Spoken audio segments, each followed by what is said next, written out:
ಧರ್ಮಸ್ಥಳ ವಿರುದ್ಧ ಪಿತೂರಿ ಮಾಡಿದವರನ್ನ ಬಿಡುವಂತ ಮಾತೇ ಇಲ್ಲ ಅಂತ ಹೇಳಿದ್ದಾರೆ. ತಪ್ಪಿತಸ್ಥರು ಯಾರಿದ್ದಾರೋ ಅವ್ರ ವಿರುದ್ಧ ಕ್ರಮ ಆಗುತ್ತೆ ಅಂತ ಹೇಳಿದ್ದಾರೆ ಶಾಸಕ ರಂಗನಾಥ್. ರಿಪಬ್ಲಿಕ್ ಕನ್ನಡದ ಜೊತೆ ಮಾತಾಡಿದ್ದಾರೆ ಶಾಸಕ ರಂಗನಾಥ್. ಎಕ್ಸ್ಕ್ಲೂಸಿವ್ ಆಗಿ ಮಾತಾಡಿದ್ದಾರೆ, ಹೇಳಿಕೆಯನ್ನ ಕೊಟ್ಟಿದ್ದಾರೆ. ತಪ್ಪು ಯಾರು ಮಾಡಿದ್ರು, ಪಿತೂರಿ ಯಾರು ಮಾಡಿದ್ರು ಅವರ ವಿರುದ್ಧ ಕ್ರಮ ಅಂತ ಹೇಳಿದ್ದಾರೆ. ನಮಗೆಲ್ಲ ಧರ್ಮಸ್ಥಳ ಅನ್ನುವಂಥದ್ದು ಧರ್ಮಕ್ಷೇತ್ರ, ಷಡ್ಯಂತ್ರ ನಡೆಸಿರೋದು ಬಾಹ್ಯವಾಗಿ ಕಾಡಿಸಿತ್ತು ಅಂತ ಹೇಳಿದ್ದಾರೆ ಶಾಸಕ ರಂಗನಾಥ್. ಈ ಷಡ್ಯಂತ್ರ ಯಾರ್ಯಾರು ನಡೆಸಿದಾರೋ ಅವ್ರ ವಿರುದ್ಧ ಖಂಡಿತವಾಗ್ಲೂ ಕ್ರಮ ಅಂದಿದ್ದಾರೆ.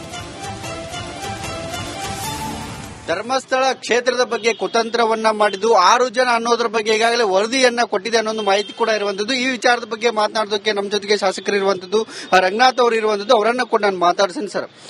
ಪದೇ ಪದೇ ತಾವು ಕೂಡ ಹೇಳ್ತಿದ್ರಿ ಆ ವಿಚಾರದಲ್ಲಿ ಷಡ್ಯಂತ್ರ ಆಗ್ತಿದೆ ಅನ್ನುವಂಥದ್ದು. ಈಗ ಆ ವಿಚಾರ ಬಹಿರಂಗ ಆಗಿರುವಂತದ್ದು ಸರ್. ಒಂದು ಧರ್ಮಸ್ಥಳ ಅನ್ನೋದು ಒಂದು ನಮ್ಗೆಲ್ಲರಿಗೂ ಧರ್ಮದ ಕ್ಷೇತ್ರ. ಅದು ಅಲ್ಲಿ ಎಲ್ಲೋ ಒಂದ್ ಕಡೆ ಆರೋಪಗಳು ಬಂದಂತ ಸಂದರ್ಭ, ಆಮೇಲಿಂದ ಜನಗಳ ಆತಂಕ, ಅವೆಲ್ಲ ಆಲೋಚನೆ ವಿಶ್ಲೇಷಣೆ ಮಾಡಿದಂತ ಸಂದರ್ಭದಲ್ಲಿ ಷಡ್ಯಂತ್ರ ನಡೀತಾ ಇರುವಂತದ್ದು ಆಚೆ ಬಾಹ್ಯವಾಗಿ ಕಾಣಿಸ್ತಾ ಇದ್ದಂತ ಮಾತನ್ನ ನಾನು ಸಹ ಹೇಳಿದ್ದೆ. ಈಗ ತನಿಖಾ ವರದಿ ಬಂದಿರೋಂತ ಹಿನ್ನೆಲೆಯಲ್ಲಿ ಯಾರ್ಯಾರು ತಪ್ಪಿತಸ್ಥರು ಇದ್ದಾರೆ, ಯಾವುದೇ ಕಾರಣಕ್ಕೂ ಅವ್ರನ್ನ ಬಿಡೋ ಹಾಗಿಲ್ಲ, ಕ್ರಮ ಜರುಗಿಸ್ತೇವೆ ಅನ್ನೋ ಮಾತನ್ನ ಹೇಳಬಲ್ಲೆ ನಾವು. ಸರ್, ಹಿಂದೂ ಧರ್ಮವನ್ನ ಟಾರ್ಗೆಟ್ ಮಾಡಲಾಗ್ತಿದೆ ಅನ್ನೋ ಒಂದು ಗಂಭೀರವಾದಂತಹ ಆರೋಪವನ್ನ ಪದೇ ಪದೇ ಬಿಜೆಪಿ ಅವರು ಮಾಡ್ಕೊಂಡು ಬರ್ತಾ ಇದ್ರು. ಈಗ ಅದು ಪ್ರೂವ್ ಆದಂಗಿದೆಯಾ?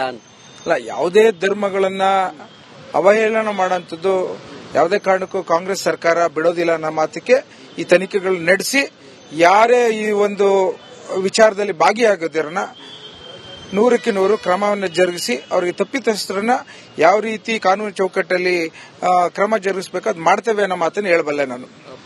ಈಗ ತಿಮ್ಮರೊಡ್ಡಿ ಇರಬಹುದು ಅಥವಾ ಅಲ್ಲಿ ಉಳಿದಂತ ಎಲ್ಲರೂ ಕೂಡ 6 ಜನ ಇದರಲ್ಲಿ ಭಾಗಿದಾರ ಇದ್ದಾರೆ ಅನ್ನುವಂಥದ್ದು ಸರ್. ತನಿಖಾ ವರದಿ ಪ್ರಕಾರ ಆಕ್ಷನ್ ತಗೋತಾರೆ, ಯಾರನ್ನೂ ಬಿಡೋದಿಲ್ಲ. ಹಾಗೆ 100% ಯಾವುದೇ ಕಾರಣಕ್ಕೂ ಯಾವುದೇ ಈ ವಿಚಾರಗಳಲ್ಲಿ ನಾವು ರಿಲ್ಯಾಕ್ಸ್ ಮಾಡೋ ಹಾಗಿಲ್ಲ.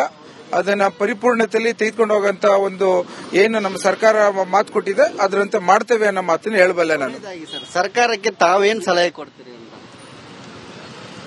ಈ ಒಂದು ವಿಚಾರದಲ್ಲಿ ಇನ್ನೂ ಪೂರ್ಣವಾಗಿ ತನಿಖೆಗಳನ್ನು ಮಾಡಿ ಇನ್ನೂ ಯಾರ್ಯಾರು ಬಿಟ್ಟೋಗಿದ್ದಾರೆ ಅವ್ರನ್ನೆಲ್ಲರನ್ನೂ ಒಳಗೊಂಡಂತೆ ಒಂದು ಸೂಕ್ತವಾದಂತಹ ಕ್ರಮ ಜರುಗಿಸಬೇಕು ಅನ್ನೋದನ್ನ ಮತ್ತೊಮ್ಮೆ ಒತ್ತು ಕೊಟ್ಟು ಹೇಳಲಿಕ್ಕೆ ಇಚ್ಛೆ ಪಡ್ತೇನೆ ನಾನು. ಇದಿಷ್ಟು ರಂಗನಾಥ್ ಅವರ ಮಾತಾಗಿರುವಂತದ್ದು. ಕ್ಯಾಮರಾ ಪರ್ಸನ್ ಶಂಕರ್ ಜೊತೆ ಮೈಲೈಟ್ ಪಡಾದ್, ರಿಪಬ್ಲಿಕ್ ಕನ್ನಡ, ಬೆಳಗಾವಿ. ಧರ್ಮಸ್ಥಳ ವಿರುದ್ಧ ಪಿತೂರಿ ಮಾಡಿದವರನ್ನ ಬಿಡುವಂತ ಮಾತೇ ಇಲ್ಲ ಅಂತ ಹೇಳಿದ್ದಾರೆ. ತಪ್ಪಿತಸ್ಥರು ಯಾರಿದ್ದಾರೋ ಅವ್ರ ವಿರುದ್ಧ ಕ್ರಮ ಆಗುತ್ತೆ ಅಂತ ಹೇಳಿದ್ದಾರೆ ಶಾಸಕ ರಂಗನಾಥ್. ರಿಪಬ್ಲಿಕ್ ಕನ್ನಡದ ಜೊತೆ ಮಾತಾಡಿದ್ದಾರೆ ಶಾಸಕ ರಂಗನಾಥ್. ಎಕ್ಸ್ಕ್ಲೂಸಿವ್ ಆಗಿ ಮಾತಾಡಿದ್ದಾರೆ, ಹೇಳಿಕೆಯನ್ನ ಕೊಟ್ಟಿದ್ದಾರೆ. ತಪ್ಪು ಯಾರು ಮಾಡಿದ್ರು, ಪಿತೂರಿ ಯಾರು ಮಾಡಿದ್ರು ಅವರ ವಿರುದ್ಧ ಕ್ರಮ ಅಂತ ಹೇಳಿದ್ದಾರೆ. ನಮಗೆಲ್ಲ ಧರ್ಮಸ್ಥಳ ಅನ್ನುವಂಥದ್ದು ಧರ್ಮಕ್ಷೇತ್ರ, ಷಡ್ಯಂತ್ರ ನಡೆಸಿರೋದು ಬಾಹ್ಯವಾಗಿ ಕಾಡಿಸಿತ್ತು ಅಂತ ಹೇಳಿದ್ದಾರೆ ಶಾಸಕ ರಂಗನಾಥ್. ಈ ಷಡ್ಯಂತ್ರ ಯಾರ್ಯಾರು ನಡೆಸಿದಾರೋ ಅವ್ರ ವಿರುದ್ಧ ಖಂಡಿತವಾಗ್ಲೂ ಕ್ರಮ ಅಂದಿದ್ದಾರೆ.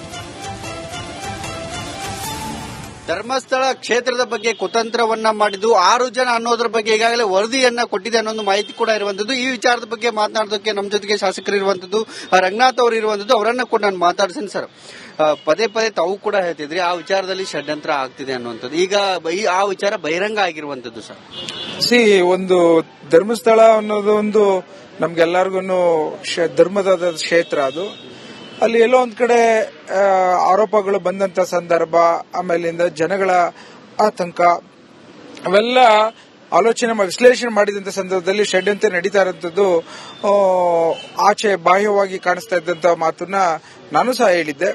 ಈಗ ತನಿಖಾ ವರದಿ ಬಂದಿರೋಂತ ಹಿನ್ನೆಲೆಯಲ್ಲಿ ಯಾರ್ಯಾರು ತಪ್ಪಿತಸ್ಥರು ಇದ್ದಾರೆ, ಯಾವುದೇ ಕಾರಣಕ್ಕೂ ಅವ್ರನ್ನ ಬಿಡೋ ಹಾಗಿಲ್ಲ, ಕ್ರಮ ಜರುಗಿಸ್ತೇವೆ ಅನ್ನೋ ಮಾತನ್ನ ಹೇಳಬಲ್ಲೆ ನಾವು. ಸರ್, ಹಿಂದೂ ಧರ್ಮವನ್ನ ಟಾರ್ಗೆಟ್ ಮಾಡಲಾಗ್ತಿದೆ ಅನ್ನೋ ಒಂದು ಗಂಭೀರವಾದಂತಹ ಆರೋಪವನ್ನ ಪದೇ ಪದೇ ಬಿಜೆಪಿ ಅವರು ಮಾಡ್ಕೊಂಡು ಬರ್ತಾ ಇದ್ರು. ಈಗ ಅದು ಪ್ರೂವ್ ಆದಂಗಿದೆಯಾ?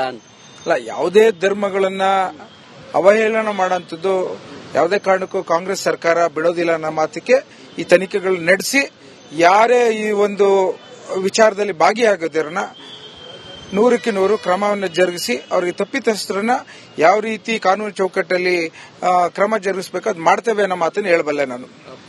ಈಗ ತಿಮ್ಮರೊಡ್ಡಿ ಇರಬಹುದು ಅಥವಾ ಅಲ್ಲಿ ಉಳಿದಂತ ಎಲ್ಲರೂ ಕೂಡ 6 ಜನ ಇದರಲ್ಲಿ ಭಾಗಿದಾರ ಇದ್ದಾರೆ ಅನ್ನುವಂಥದ್ದು ಸರ್. ತನಿಖಾ ವರದಿ ಪ್ರಕಾರ ಆಕ್ಷನ್ ತಗೋತಾರೆ, ಯಾರನ್ನೂ ಬಿಡೋದಿಲ್ಲ. ಹಾಗೆ 100% ಯಾವುದೇ ಕಾರಣಕ್ಕೂ ಯಾವುದೇ ಈ ವಿಚಾರಗಳಲ್ಲಿ ನಾವು ರಿಲ್ಯಾಕ್ಸ್ ಮಾಡೋ ಹಾಗಿಲ್ಲ. ಅದನ್ನ ಪರಿಪೂರ್ಣತೆಯಲ್ಲಿ ತೆಗೆದುಕೊಂಡು ಹೋಗಂತ ಒಂದು ಏನು ನಮ್ಮ ಸರ್ಕಾರ ಮಾತು ಕೊಟ್ಟಿದೆ ಅದರಂತೆ ಮಾಡ್ತೇವೆ ಅನ್ನೋ ಮಾತನ್ನು ಹೇಳಬಲ್ಲೆ ನಾನು. ಸರ್ಕಾರಕ್ಕೆ ತಾವೇನ್ ಸಲಹೆ ಕೊಡ್ತೀರಿ ಅಂತ ಈ ಒಂದು ವಿಚಾರದಲ್ಲಿ ಇನ್ನೂ ಪೂರ್ಣವಾಗಿ ತನಿಖೆಗಳನ್ನು ಮಾಡಿ ಇನ್ನೂ ಯಾರ್ಯಾರು ಬಿಟ್ಟೋಗಿದ್ದಾರೆ ಅವ್ರನ್ನೆಲ್ಲರನ್ನು ಒಳಗೊಂಡಂತೆ ಒಂದು ಸೂಕ್ತವಾದಂತ ಕ್ರಮ ಜರುಗಿಸಬೇಕು ಅನ್ನೋದನ್ನ ಮತ್ತೊಮ್ಮೆ ಒತ್ತು ಕೊಟ್ಟು ಹೇಳಲಿಕ್ಕೆ ಇಚ್ಛೆ ಪಡ್ತೇನೆ ನಾನು. ಇದಿಷ್ಟು ರಂಗನಾಥ್ ಅವರ ಮಾತಾಗಿರುವಂತದ್ದು. ಕ್ಯಾಮರಾ ಪರ್ಸನ್ ಶಂಕರ್ ಜೊತೆ ಮೈಲೈಟ್ ಪಡಾದ್, ರಿಪಬ್ಲಿಕ್ ಕನ್ನಡ, ಬೆಳಗಾವಿ. ಧರ್ಮಸ್ಥಳ ವಿರುದ್ಧ ಪಿತೂರಿ ಮಾಡಿದವರನ್ನ ಬಿಡುವಂತ ಮಾತೇ ಇಲ್ಲ ಅಂತ ಹೇಳಿದ್ದಾರೆ. ತಪ್ಪಿತಸ್ಥರು ಯಾರಿದ್ದಾರೋ ಅವ್ರ ವಿರುದ್ಧ ಕ್ರಮ ಆಗುತ್ತೆ ಅಂತ ಹೇಳಿದ್ದಾರೆ ಶಾಸಕ ರಂಗನಾಥ್. ರಿಪಬ್ಲಿಕ್ ಕನ್ನಡದ ಜೊತೆ ಮಾತಾಡಿದ್ದಾರೆ ಶಾಸಕ ರಂಗನಾಥ್. ಎಕ್ಸ್ಕ್ಲೂಸಿವ್ ಆಗಿ ಮಾತಾಡಿದ್ದಾರೆ, ಹೇಳಿಕೆಯನ್ನ ಕೊಟ್ಟಿದ್ದಾರೆ. ತಪ್ಪು ಯಾರು ಮಾಡಿದ್ರು, ಪಿತೂರಿ ಯಾರು ಮಾಡಿದ್ರು ಅವರ ವಿರುದ್ಧ ಕ್ರಮ ಅಂತ ಹೇಳಿದ್ದಾರೆ. ನಮಗೆಲ್ಲ ಧರ್ಮಸ್ಥಳ ಅನ್ನುವಂಥದ್ದು ಧರ್ಮಕ್ಷೇತ್ರ, ಷಡ್ಯಂತ್ರ ನಡೆಸಿರೋದು ಬಾಹ್ಯವಾಗಿ ಕಾಣಿಸಿತ್ತು ಅಂತ ಹೇಳಿದ್ದಾರೆ ಶಾಸಕ ರಂಗನಾಥ್. ಈ ಷಡ್ಯಂತ್ರ ಯಾರ್ಯಾರು ನಡೆಸಿದಾರೋ ಅವ್ರ ವಿರುದ್ಧ ಖಂಡಿತವಾಗ್ಲೂ ಕ್ರಮ ಅಂದಿದ್ದಾರೆ. ಧರ್ಮಸ್ಥಳ ಕ್ಷೇತ್ರದ ಬಗ್ಗೆ ಕುತಂತ್ರವನ್ನ ಮಾಡಿದ್ದು 6 ಜನ ಅನ್ನೋದ್ರ ಬಗ್ಗೆ ಈಗಾಗಲೇ ವರದಿಯನ್ನ ಕೊಟ್ಟಿದೆ ಅನ್ನೋ ಮಾಹಿತಿ ಕೂಡ ಇರುವಂತದ್ದು. ಈ ವಿಚಾರದ ಬಗ್ಗೆ ಮಾತನಾಡೋದಕ್ಕೆ ನಮ್ಮ ಜೊತೆಗೆ ಶಾಸಕರು ಇರುವಂತದ್ದು, ರಂಗನಾಥ್ ಅವರು ಇರುವಂತದ್ದು. ಅವರನ್ನ ಕೂಡ ನಾನು ಮಾತಾಡ್ತೀನಿ. ಸರ್, ಪದೇ ಪದೇ ತಾವು ಕೂಡ ಹೇಳ್ತಿದ್ರಿ ಆ ವಿಚಾರದಲ್ಲಿ ಷಡ್ಯಂತ್ರ ಆಗ್ತಿದೆ ಅನ್ನುವಂಥದ್ದು. ಈಗ ಆ ವಿಚಾರ ಬಹಿರಂಗ ಆಗಿರುವಂತದ್ದು. ಸರ್, ಒಂದು ಧರ್ಮಸ್ಥಳ ಅನ್ನೋದು ಒಂದು ನಮ್ಗೆಲ್ಲರಿಗೂ ಧರ್ಮದ ಕ್ಷೇತ್ರ. ಅದು ಅಲ್ಲಿ ಎಲ್ಲೋ ಒಂದ್ ಕಡೆ ಆರೋಪಗಳು ಬಂದಂತ ಸಂದರ್ಭ, ಆಮೇಲಿಂದ ಜನಗಳ ಆತಂಕ, ಅವೆಲ್ಲ ಆಲೋಚನೆ ವಿಶ್ಲೇಷಣೆ ಮಾಡಿದಂತ ಸಂದರ್ಭದಲ್ಲಿ ಷಡ್ಯಂತ್ರ ನಡೀತಾ ಇರುವಂತದ್ದು ಆಚೆ ಬಾಹ್ಯವಾಗಿ ಕಾಣಿಸ್ತಾ ಇದ್ದಂತ ಮಾತನ್ನ ನಾನು ಸಹ ಹೇಳಿದ್ದೆ. ಈಗ ತನಿಖಾ ವರದಿ ಬಂದಿರೋಂತ ಹಿನ್ನೆಲೆಯಲ್ಲಿ ಯಾರ್ಯಾರು ತಪ್ಪಿತಸ್ಥರು ಇದ್ದಾರೆ, ಯಾವುದೇ ಕಾರಣಕ್ಕೂ ಅವ್ರನ್ನ ಬಿಡೋ ಹಾಗಿಲ್ಲ, ಕ್ರಮ ಜರುಗಿಸ್ತೇವೆ ಅನ್ನೋ ಮಾತನ್ನ ಹೇಳಬಲ್ಲೆ ನಾವು. ಸರ್, ಹಿಂದೂ ಧರ್ಮವನ್ನ ಟಾರ್ಗೆಟ್ ಮಾಡಲಾಗ್ತಿದೆ ಅನ್ನೋ ಒಂದು ಗಂಭೀರವಾದಂತಹ ಆರೋಪವನ್ನ ಪದೇ ಪದೇ ಬಿಜೆಪಿ ಅವರು ಮಾಡ್ಕೊಂಡು ಬರ್ತಾ ಇದ್ರು. ಈಗ ಅದು ಪ್ರೂವ್ ಆದಂಗಿದೆಯಾ?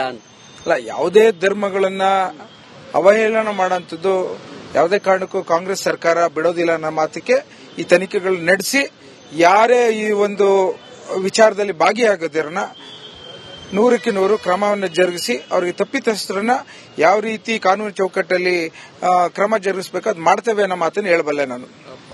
ಈಗ ತಿಮ್ಮರೊಡ್ಡಿ ಇರಬಹುದು ಅಥವಾ ಅಲ್ಲಿ ಉಳಿದಂತ ಎಲ್ಲರೂ ಕೂಡ 6 ಜನ ಇದರಲ್ಲಿ ಭಾಗಿದಾರ ಇದ್ದಾರೆ ಅನ್ನುವಂಥದ್ದು. ಸರ್, ತನಿಖಾ ವರದಿ ಪ್ರಕಾರ ಆಕ್ಷನ್ ತಗೋತಾರೆ, ಯಾರನ್ನೂ ಬಿಡೋದಿಲ್ಲ. ಹಾಗೆ 100% ಯಾವುದೇ ಕಾರಣಕ್ಕೂ ಯಾವುದೇ ಈ ವಿಚಾರಗಳಲ್ಲಿ ನಾವು ರಿಲ್ಯಾಕ್ಸ್ ಮಾಡೋ ಹಾಗಿಲ್ಲ.